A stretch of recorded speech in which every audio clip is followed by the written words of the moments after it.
It is important to note, Nazi Germany's war effort was largely supported by two organizations, one of which was called IG Farben. IG Farben produced 84% of Germany's explosives. One of the unspoken partners of IG Farben was J.D. Rockefeller's Standard Oil Company in America.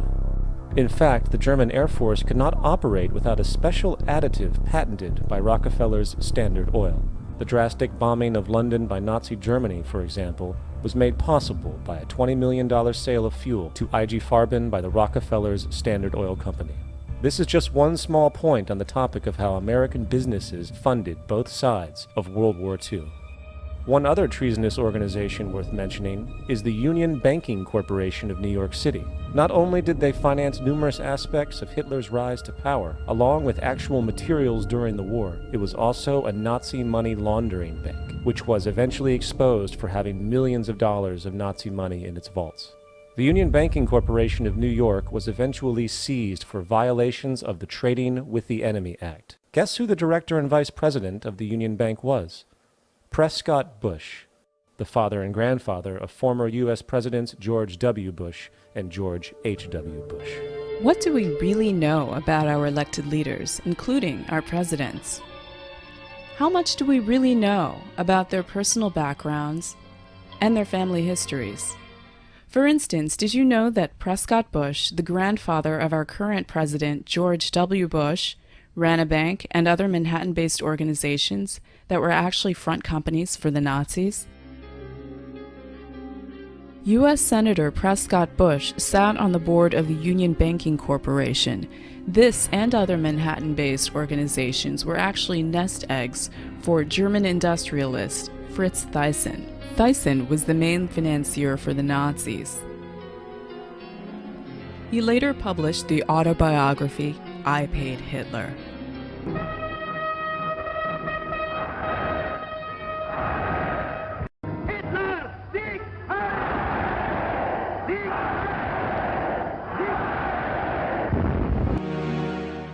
Even after America had entered World War II, Bush and the Union Banking Corporation continued doing business with the Third Reich. After the start of America's intervention in the war, the U.S. government seized the holdings of the Union Banking Corporation and other Nazi-affiliated companies associated with Prescott Bush. Later, however, with the profits and contacts gained from this venture, Prescott Bush created the Bush family fortune, jump-started his own political career as a U.S. Senator, and established the Bush family dynasty. Prescott Bush was also involved with a steel company that used Nazi slave labor from the concentration camps. Two Holocaust survivors recently sued the U.S. government and the Bush family for $40 billion, claiming the Bush dynasty benefited from Auschwitz slave labor during World War II.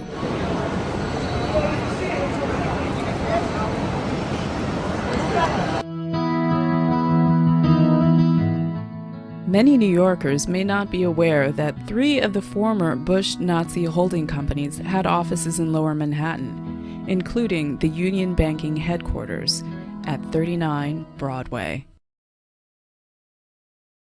I've been an investigative reporter and a journalist for 35 years. I've worked in every major media market in the United States, and I've written for more than 100 newspapers and magazines nationally and internationally. So last September 17th, I became the first journalist in U.S. history to go to the U.S. National Archives and the Library of Congress and pore over the thousands of pages of documents in both places to prove beyond a shadow of a doubt or any refutation of the facts that Prescott Bush, the grandfather of George W. Bush, and George Herbert Walker, his maternal great-grandfather for whom his daddy is named, were Nazi traitors to the country who should have been tried for treason. 2 weeks ago, in early August, a major world newspaper, The Guardian of London, finally got on the story internationally, and they flew a renowned reporter of theirs named Duncan Campbell over to Washington to take me back to the archives and Library of Congress so that they could verify that these explosive documents were real and I didn't have forged copies. Prescott Bush was the grandfather of George W. Bush and the father of George Herbert Walker Bush, and George Herbert Walker Bush is named for his father-in-law, George Herbert Walker. Prescott Bush graduated from Yale in 1917 and was in Skull and Bones with E. Roland Harriman, who was the younger brother of W. Averill Harriman. The Bush family really had nothing going. They were essentially social climbers and opportunistic people. At the time that Prescott Bush met Dorothy Walker, he was a tire salesman. And George Herbert Walker, as all fathers do when their daughter's going to marry someone, said in his heart, you know, it's not an appropriate thing socially that my daughter marry a tire salesman. So he brought Prescott Bush first into Brown Brothers Harriman and then Union Banking Corporation. In actuality, it was anything but a bank. It was essentially a Nazi money laundering operation that had a lot of tentacles into a lot of different other businesses. They owned a shipping line called Hamburg American Line, for example, which was the first Nazi front business seized, although the line was no longer operational in 1942. In the early 1930s, it transported Nazi spies into the U.S., and then their promotional ads offered cash rewards to any American citizens who would go back on Hamburg American Lines and proselytize for Hitler. 8 months after the U.S. had entered the war, the New York Herald Tribune ran a front-page article, "Hitler's Angel has $3 million in U.S. bank." And it caused a major scandal and just rocked the world of politics. Brown Brothers Harriman, which George Herbert Walker and Prescott Bush were affiliated with and partners in, worked with I.G. Farben, which operated Auschwitz. Prescott Bush, he did a number of things that were not only anti-American but were pro-Hitler, and he did all that he could to proselytize for Hitler and the rise of his Third Reich, because the largest client, Fritz Thiessen, of his patron, W. Averill Harriman, dictated what kind of behavior he would practice to enhance his own career. So he was put on the board of directors of Union Banking Corporation, and he was also a shareholder in Union Banking Corporation along with E. Roland Harriman. But what's interesting about what the documents show is that they clearly state that all of the shareholders were phantom shareholders for Fritz Thiessen and did his bidding directly. So the point I'm making is it's not as if they bought these shares of stock as a passive investment to hopefully profit from the war. They were directly doing the bidding of the individual who built the Nazi war machine. Some very shocking documents that I saw at the Library of Congress 2 weeks ago on August 10th. On August 9th, excuse me, had to do with the hearings of the McCormick-Dickstein Committee of November 1934, show that Prescott Bush and the DuPont family, the Remington family, and J.P. Morgan tried to overthrow the U.S. government, assassinate FDR, and put a Hitler-style fascist state in place. I have in my possession testimony from the McCormick-Dickstein Committee in November of 1934 by one of the fascist plotters that they were going to follow Hitler's model exactly and impose martial law on the United States, round up unemployed people that were worthless to the economy and troublemakers and Jews and put them into internment camps. And their plan was, if necessary, to exterminate the people that could not be part of the effort. The only reason the coup attempt in 1934 didn't succeed is that they hired the wrong general to lead it, General Smedley Butler, the great Marine hero, two-time Congressional Medal of Honor winner, who worked with the plotters just long enough to be able to identify who they were and then blew the whistle on them to Congress. Incredibly, after being warned by the FBI and the Justice Department and the Treasury Department to cease and desist in their Nazi dealings, they had continued them until 1951. There had been 28 additional seizures of Nazi assets and Nazi business fronts between late 1942 and 1951, and that they had moved Nazi assets into Switzerland, Brazil, Argentina, and Panama, and they had continued to do business with their primary Nazi patron, who was Fritz Thiessen, who backed Hitler beginning in 1921 and who was the wealthiest man in Germany, and a steel and coal baron who, with his partner, Friedrich Flick, essentially built the Nazi war machine along with I.G. Farben. In 1951, when Fritz Treason died in Argentina, Union Banking Corporation was liquidated by the U.S. government, and Prescott Bush received $1.5 million for his holdings in his Nazi business, and that was the beginning of the Bush family fortune for all intents and purposes. George Bush doesn't take his philosophical foundation from the Bible or the teachings of Jesus in the Sermon on the Mount. George Bush takes his inspiration from what he learned in Skull and Bones and from the Thule Society that Hitler and Goebbels and Goring cut their teeth in, Bohemian Grove, these evil organizations that perpetrate the ugly things that these criminals are doing to this country for which they must be held accountable. Now you look at the Republican National Convention this week, and you bring in Arnold Schwarzenegger to speak last night. Schwarzenegger is the son of a Nazi. He has praised Nazis. He has praised Hitler. He talked last night in terms like, we will not falter, we will not waver, we will win this war on terror. He's a leader who doesn't flinch, who doesn't waver, and does not back down. Well, that's exactly the speeches that Hitler made after the Reichstag fire. Terrorism and the homeland being under attack are precisely the issues that Hitler used to subvert everything within the German system of government. This is a criminal regime.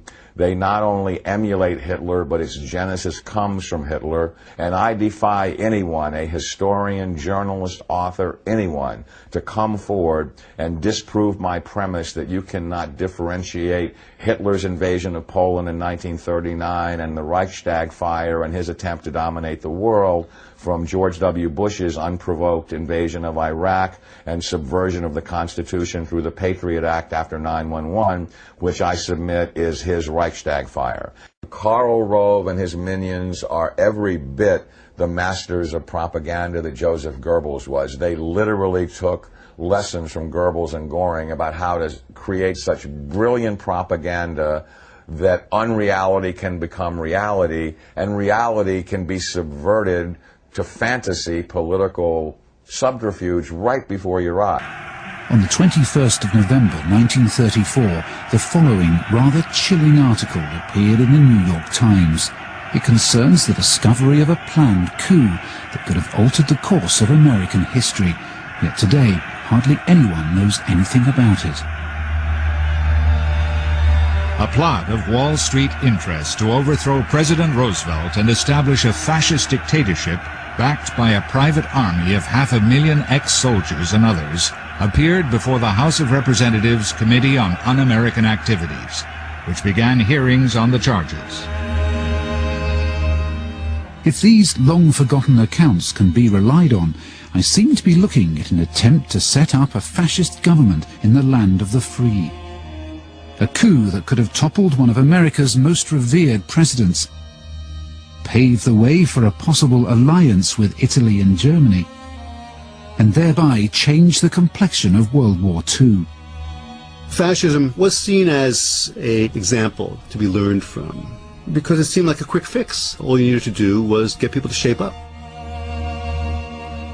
You could have had a handful of the wealthiest people in the United States found guilty of treason and sentenced to death.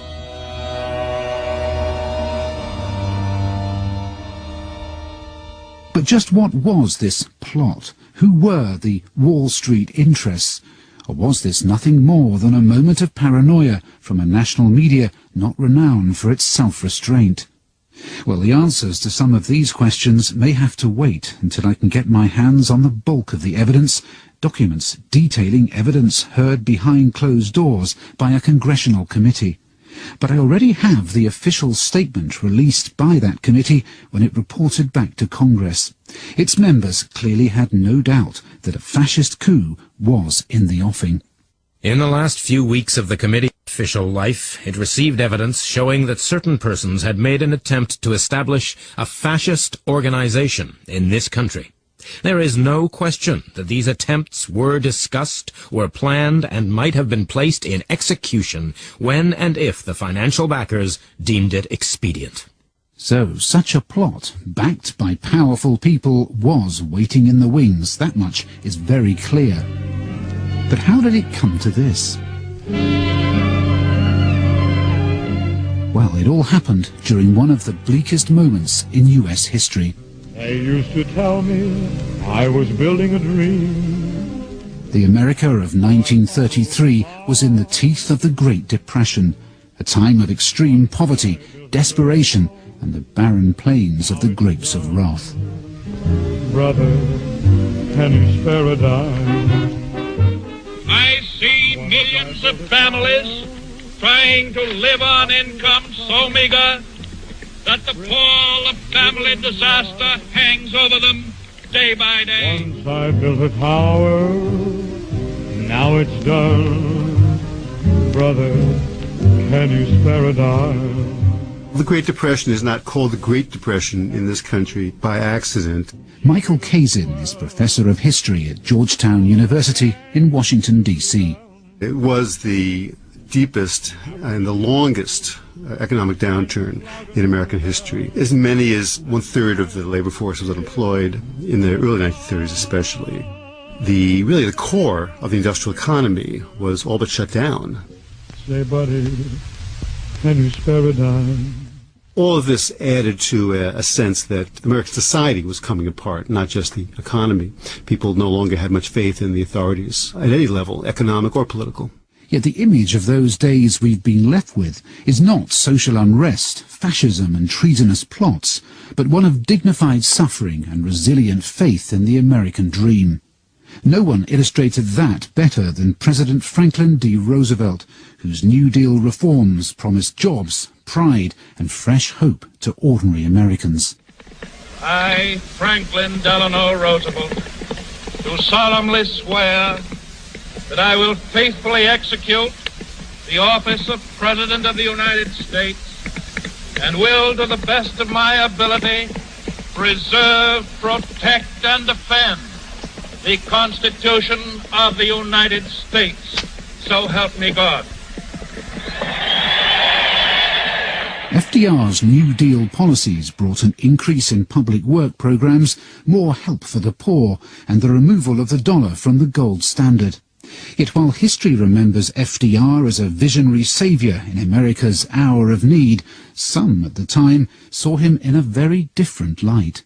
There were major elements in the business community that hated Roosevelt, and they hated Roosevelt out of all proportion to the scale of the measures that he had actually brought in. Professor Tony Badger is Master of Clare College, Cambridge, and author of several books on Roosevelt's New Deal. These were businessmen who essentially thought that Roosevelt was putting America on the wrong road in a big way in 1933, and that it was setting the federal government up as a sort of arbiter and enforcer and intervener in the American economy in a way that they were deeply afraid of. Such powerful enemies had been made within 100 days of FDR taking office in 1933.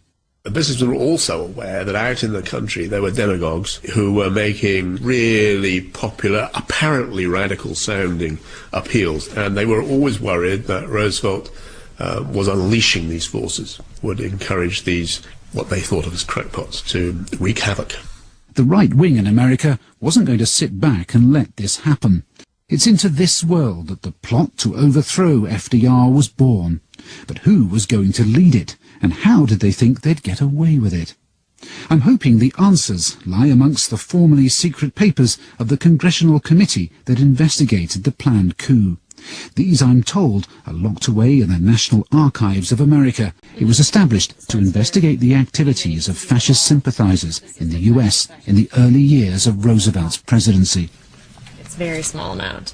Only, 4.5 boxes for what they did in executive session. So it doesn't look that much, and there's even less than it looks. For what the committee investigated and how much testimony they heard, yes, I mean, it's a very small amount. Despite the paucity of documents, there are some that catch my eye. Starts with some interesting disputes between the General and the committee. The Chairman, General, you are a retired Commandant of the Marine Corps. The most important testimony in these records is from a senior commander of the US Marines, Major General Smedley Butler. I was in the Marine Corps 33 years and 4 months on the active list. Major General Butler came before the committee of his own free will. He had, he said, been contacted by a well-connected New York City broker called Gerald Maguire. Maguire met Butler a number of times and slowly revealed his audacious plan. He and his financial backers wanted Butler, a highly decorated war hero, hugely respected by rank-and-file soldiers, to rouse an army of World War I veterans, many of whom were angry that a bonus they'd been promised had yet to be paid. The idea was that the general would use these men to help seize the White House, just like Hitler and Mussolini had used their private armies to bully their way into power. At the time, Butler, a staunch defender of democracy, went along with the plan, but he was secretly appalled. Inside the National Archives, I was joined by writer John Buchanan, who has made a study of right-wing America in the 1930s. These super wealthy capitalists essentially wanted to pose such a threat to Roosevelt that he would basically step aside. If FDR would not cooperate and step aside, they would execute him, kill him. Smedley Butler's testimony shows the plot was at an advanced stage. Maguire said to me, "I went abroad to study the part that the veterans play in the various setups of the governments that they have abroad, like France, and I found just exactly the organization we're going to have. It is an organization of 500,000 super soldiers here in America." "Well," I said, "I suppose you get these 500,000 men in America. What are you going to do with them?" He said, "Did it ever occur to you that the president is overworked? We might have an assistant president." He went on to say that the position would be a secretary of general affairs, a sort of super secretary. He said, "You know the American people will swallow that. We have got the newspapers. We will start a campaign that the president's health is failing. Everybody can tell that by looking at him, and the dumb American people will fall for it in a second." Now in his 90s, Jules Archer was a young man of 18 when General Smedley Butler gave his testimony. He remembers just how idolized the man still was by the tens of thousands of veterans who'd been under his command. He was a fantastic anti-war general. He was very popular with the soldiers and sailors. He fought for them, and he fought for their rights. That was one of the reasons he was selected for the plot, because they knew he could raise a paramilitary army of veterans who would follow him because they believed in him. It was here at the Association of the Bar in central New York City, just a stone's throw from Wall Street, that the case against the plotters came to a head.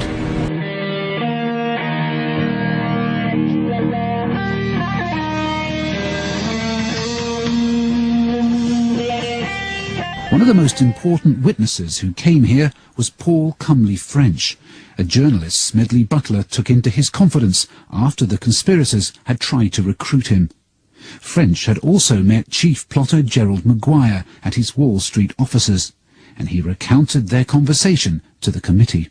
"We need a fascist government in this country," he insisted, "to save the nation from the communists who want to tear it down and wreck all that we have built in America.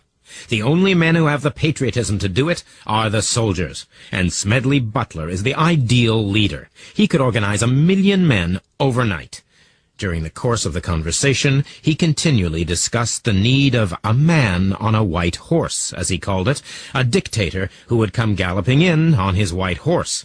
He said that was the only way to save the capitalistic system. But it was Smedley Butler, war hero and soldier's friend, who exposed the plot.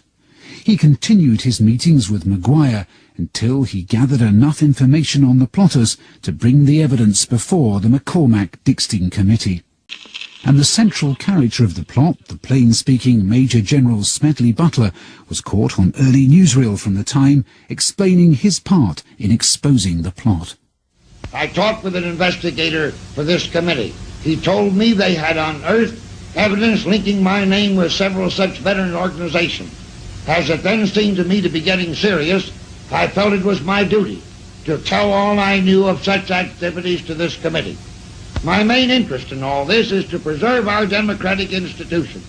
So Smedley Butler remained adamant that he was the target of a fascist plot, and there was never any doubt either in the mind of committee chairman John McCormack that the forces of fascism were gathering to storm the White House. But who was going to fund the coup? Even with the backing of 500,000 veterans, a plot of this sort against the most powerful government on earth needs money as well as muscle, and an awful lot of it too. Well, according to Smedley Butler, this was where the big business moguls and Wall Street brokers behind the coup came in. They, he was told by Maguire, would soon step out of the shadows in the form of a newly created lobby group. Soon after he made this promise to Butler, the American Liberty League was born. Maguire said, well, you're going to see in the next few weeks in the press, this organization is going to be created that's going to front for the whole thing, and we're going to stand up for the Constitution, and we're going to stand up for our troops, and so on. And lo and behold, about 2 weeks later, splashed all over the major newspapers of the time, especially in New York and Washington, the creation of the American Liberty League. It's a matter of record that the membership of the American Liberty League included some of the most famous names in business. Its benefactors read like a who's who of household products that are still familiar today. General Foods, the makers of Maxwell House coffee, Birdseye and Colgate, Heinz Foods, US Steel and car manufacturer General Motors were all supporters of the League. The treasurer of this organization was the broker Grayson Murphy. Little research has revealed that he was none other than the boss of the man at the centre of the plot allegations, Gerald Maguire. Later in the McCormack-Dickstein report, a shipping company called Hamburg America Line was accused of providing free passage to Germany to American journalists willing to write favourable copy on Hitler's rise to power. The company is also alleged to have brought Nazi spies and pro-fascist sympathisers into America. John Buchanan has studied this later section of the report and has discovered that one of the company's managers came from a very famous family. The thing that surprised me most was to discover in the documents that this company, Hamburg America Lines, had in fact been managed on the U.S. side at the executive level by Prescott Bush as part of a web of Nazi business interests that were all seized in late 1942 under the Trading with the Enemy Act by the U.S. Congress, and Prescott Bush is the grandfather of the sitting president of the United States. Of course, at the time, it was perfectly legal to have dealings with Hitler's Germany. Prescott Bush was not called to account for this until America entered the war. Neither was it a crime to be a member of a lobby group like the Liberty League, and have found no firm evidence that the Liberty League itself was behind the plot to overthrow their country's democratically elected president. But academics like Professor Tony Badger believes that it was, at the very least, a magnet for those with such intentions. But yet again, the evidence is hard to find. You'd have thought that if there was any linking leading American industrialists of the day to a plot against the president, I'd be able to find it at the National Archives in Washington. Yet when John Buchanan and I leafed through the rather thin files there, we found no direct reference to any of these people. Though I'm now starting to wonder whether any such evidence has been removed or deliberately withheld from the records in the first place. General Butler seemed to have harboured similar suspicions. After the investigating committee published its findings, he accused its members of deliberately editing out of his testimony the names of top business people who he had linked to the plot. On the 17th of February 1935, just after the committee had published its findings, he had this to say on Radio WCAU. Like most committees, it has slaughtered the little and allowed the big to escape. The big shots weren't even called to testify. They were all mentioned in the testimony. Why was all mention of these names suppressed from the testimony? The co-chairman, Samuel Dickstein, admits that the papers were censored, but insisted that this was for a very good reason. The testimony given by General Butler was kept confidential until such time as the names of the persons who were mentioned could be checked upon and verified. This accounts for the fact that when the results of the hearings were made public, references were omitted. That argument would have seemed fair enough if names had later been checked and verified. Yet most of the senior figures implicated in General Smedley Butler's evidence were never asked to appear before the committee to answer the questions raised. Even though, had the allegations against them been found to be true, people like Irene DuPont and banker J.P. Morgan could have faced the death sentence for treason. The investigations mysteriously turn to vapor when it comes time to call them to testify. FDR's main interest was getting the New Deal passed. And so he struck a deal in which it was agreed that the plotters would walk free if Wall Street would back off of their opposition to the New Deal and let FDR do what he wanted. John Buchanan. With their cover blown, it seems likely that the plotters and their wealthy backers had little option but to accept such a deal and return to the business they knew best, making money. There were little warning signs, but few were paying attention when George H.W. Bush the Poppy ran for president in 1988 and 1992. First, during the campaign, it surfaced that one of his campaign staffers was a distributor of pro-Nazi propaganda. Before the ink was dry on the individual's resignation, further revelations showed there were in fact a number of ex-Nazis on Bush's campaign staff, including Laszlo Pastor and Jaroslav Stetsko. Pastor was a member of the Hungarian Arrow Cross during World War II and served as an envoy to Germany. The Arrow Cross was known to be excessively brutal even to their Nazi allies. Stetsko served as the prime minister of the short-lived Ukrainian puppet government. During the short reign of this puppet regime, over 100,000 Jews were slaughtered in Lvov. George H.W. Bush's insensitivity towards victims of the Holocaust is underlined by his employment of Fred Malloch, a well-known collaborator with former Nazis in both his presidential campaigns. Upon winning the presidential race, George H.W. Bush, the Poppy, placed his assets in a blind trust headed by his close friend William Stamps Farish III. That appointment should have triggered alarm bells that something very dark and sinister is buried in the Bush family's past. His grandfather William Stamps Farish sold the Japanese the gasoline used in the attack on Pearl Harbor. Likewise, the elder Farish supplied Hitler's war machine with oil and tetraethyl lead. George H.W. Bush's father, Prescott, was close friends with the elder Farish and remained so even after the elder's testimony before Congress provoked Harry Truman to cry out, "This is treason."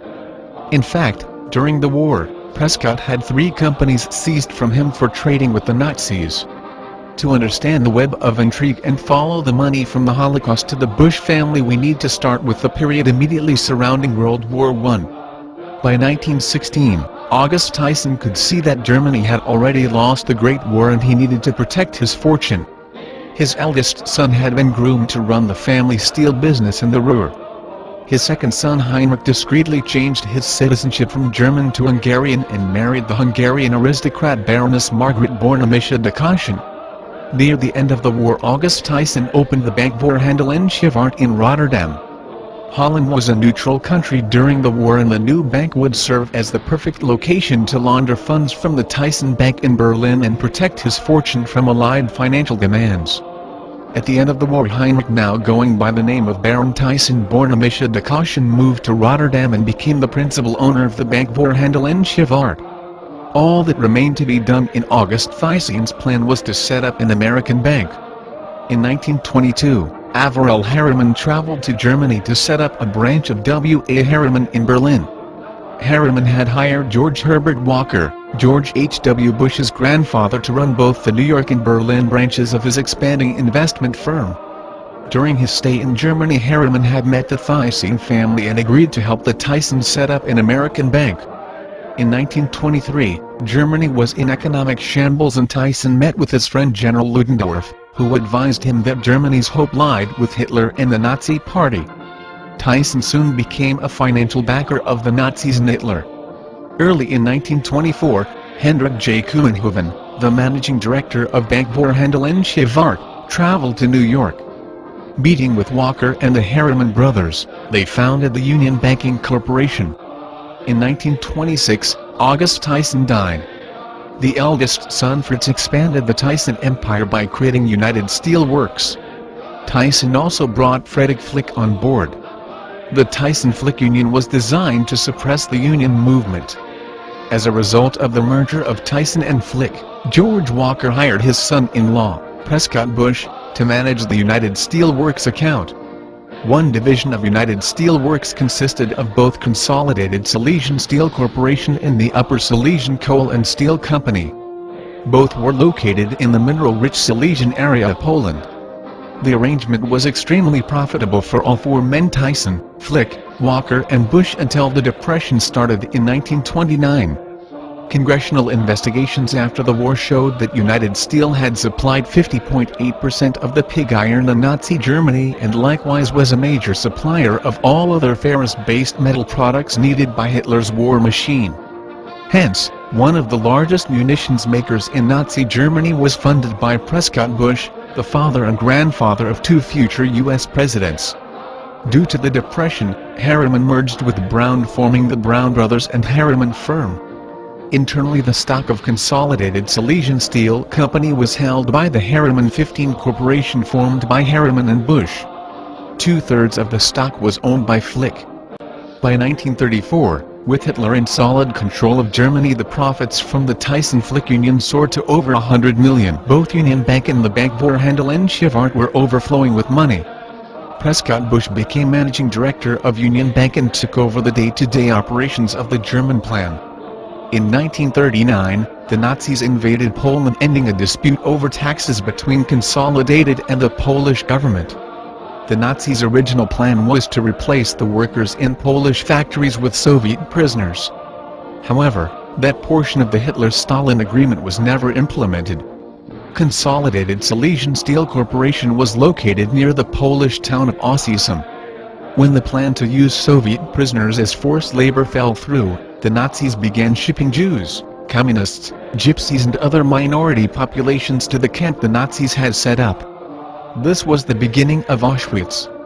The reason Auschwitz was located there was because of the abundant supplies of coal which could be processed into aviation fuel. IG Farben soon built a plant near Auschwitz to take advantage of not only of the nearby coal deposits but also of the slave labor supply available at Auschwitz. According to a Dutch intelligence agent, Prescott Bush managed a portion of the slave labor force in Poland. Tyson and Flick sold Consolidated Steel to UBC. Under the complete control of Harriman and Bush's management, the company became Silesian American Corporation, which became part of UBC and Harriman's portfolio of 15 corporations. As the 1930s progressed and it became clearer that war was imminent, Bush and Harriman hired the Dulles brothers to conceal the Nazi money and ownership in Union Bank. In concealing the involvement of the Nazis in Union Bank, Prescott Bush and Harriman undoubtedly knew that they were already engaged in an activity that was probably illegal and certainly not in the best of interests of their country. Once war broke out, however, Bush's activities on the behalf of the Nazis through union banking became tantamount to treason.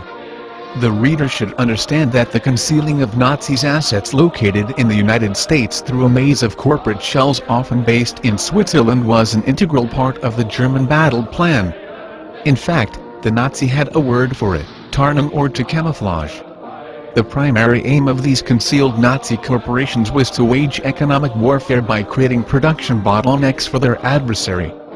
The reader should also be aware that 2 Americans were present during the secret meeting of the German elite that brought Hitler to power. Those 2 Americans were John Foster and Allen Dulles. 2 of the directors of Union Banking, Groninger and Kooyenhoven, were Nazi directors of the Bank Vorhandel in Schifart, formerly the Von Heydt Bank. Von Heydt was also a Nazi and has been identified as the intermediary between the Guarani Trust and Adolf Hitler. Both Groninger and Kooyenhoven contributed lavishly to Himmler's circle of friends. There were over 40 firms around Auschwitz using slave labor from the death camp. Soon the Nazis had a massive store of gold from dental fillings, glasses and jewelry. The Nazis extracted the fillings of its victims after being informed by Degussa that the company could refine it into marketable gold bullion. Degussa was awarded an exclusive contract with the Nazis to refine all gold. The company was also joint owners with IG Farben of Dagesh, a firm that produced jackal and cyanide tablets used in the gas chambers. Due to the hoard of gold fillings stacking up at Auschwitz, Degussa built a smelter there. The bullion was then shipped back to Berlin and commingled with the Nazis' gold stash. Undoubtedly some of it made its way back to the banker in charge of United Steel Works, Prescott Bush. October 20, 1942, the United States government seized union banking under the Trading with the Enemy Act. During that summer, the New York Tribune had exposed Bush and Treason, whom it called Hitler's angel. Union Bank's books revealed a myriad of Nazi money and holding companies. Officials realized they had only scratched the tip of the iceberg. On November 17, 1942, the government seized Silesian American Corporation and placed its operation under the Government Alien Property Custodian Office. Following the war, authorities seeking to locate the Dutch royal family's jewelry discovered the transaction papers of the Silesian American Corporation in the books of bankvoorhandel en Schivart. The bank manager, H.J. Kounhoven, came under intense scrutiny and was shocked by the discovery. Soon Kounhoven traveled to New York to inform Prescott Bush. Dutch authorities date the meeting as soon after Christmas 1947. 2 weeks later, the otherwise healthy Dutch banker died of a heart attack. Coincidentally, this was the method of choice of the Gehlen network for liquidating people. The Nazis had perfected a method of inducing heart attacks that autopsies could not detect.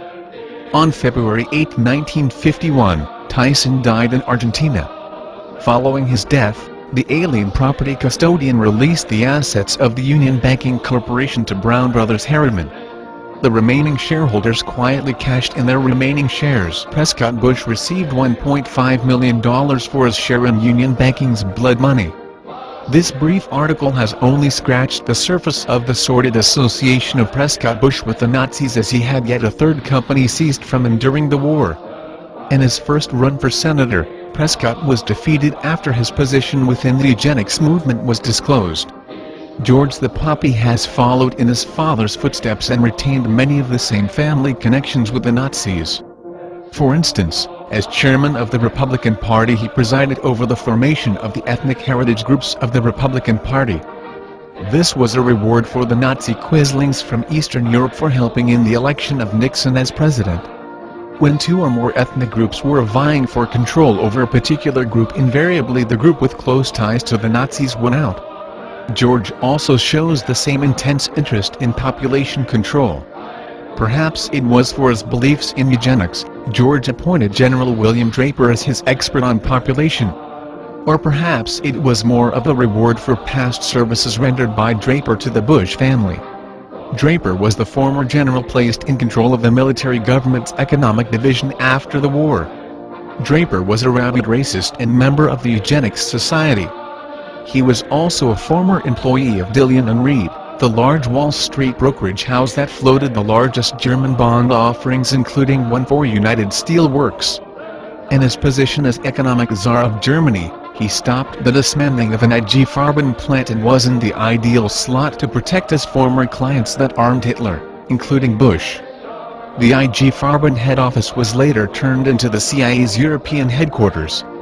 The American government continued to blackmail most West German politicians throughout the Cold War based upon their denazified pasts.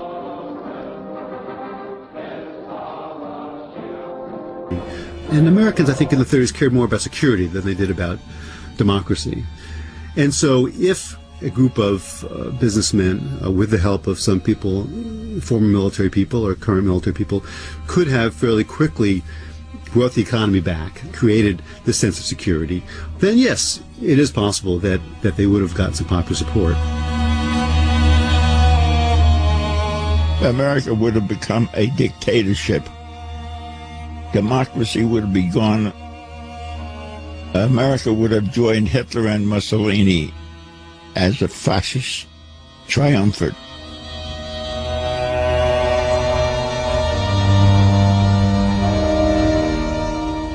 Perhaps the biggest remaining question is whether, had the coup gone ahead and been successful, the American people would ever have put up with a dictator in the White House. It's critical that every citizen of this country rise up and do something, because the day of reckoning is at hand, and these people are Nazis. They are practicing Nazi philosophy. They are mimicking Nazi tactics, and time is running out. God bless you, and may God bless America.